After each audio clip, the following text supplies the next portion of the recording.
Hello again, Kwame Ture. We've got about a little less than a page and a half on this reading of chapter 4. So I'll get into it. We'll finish this. Take just but a couple of minutes. And had I took time to look the last time we were together, I would have saw that we were just about finished, and I would have read this last page or so. But later on, we'll be uploading some of chapter 5 as well, so look for that. But here, Kwame Nkrumah continues when he says, I had for long the gravest doubts about many of those in leading positions in my party.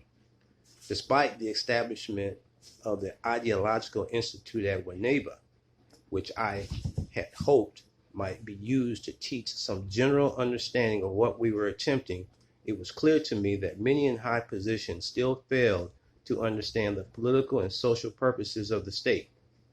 On Ghana's external policy, however, depended to a large extent the progressive line which Africa as a whole used to follow. I had to weigh against the desire to move fast at home the dangers of concentrating too much upon internal matters and achieving a revolution at home at the cost of temporarily withdrawing from the international field. The conduct of many of those in the higher party leadership has demonstrated to the people of Ghana that one can no longer trust in a broad coalition of interests. The old civil service and the judiciary went over almost to a man to the usurping regime. By doing so, they were, of course, serving personal interests, and to this extent, what they did was understandable if not excusable. The lesson, however, which their conduct provides is that they had no loyalty to the state or understanding of the social purposes which we were attempting to achieve. It might be possible to work in the future with people who were merely dishonest through self-interest, but it is absolutely impossible to utilize a machine which has shown itself so defective of understanding.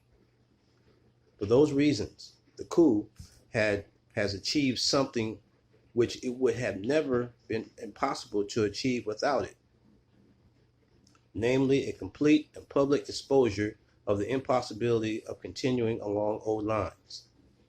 The slate has been wiped clean, and now at least we can begin to build again upon new foundations. For the people of Ghana, life under the NLC is a form of political education which they could never otherwise have had.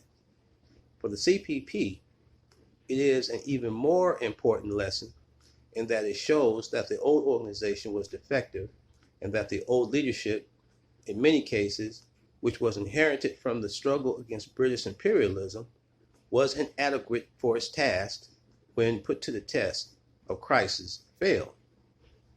In the old days, popular opinion forced me to maintain in positions of authority individuals who were well known in their localities through their local families and tribal influences.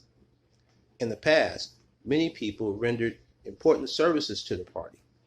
Now, however, a new testing time has arisen, and these people, when weighed against events, have had all the defects of their character exposed for the whole world to see.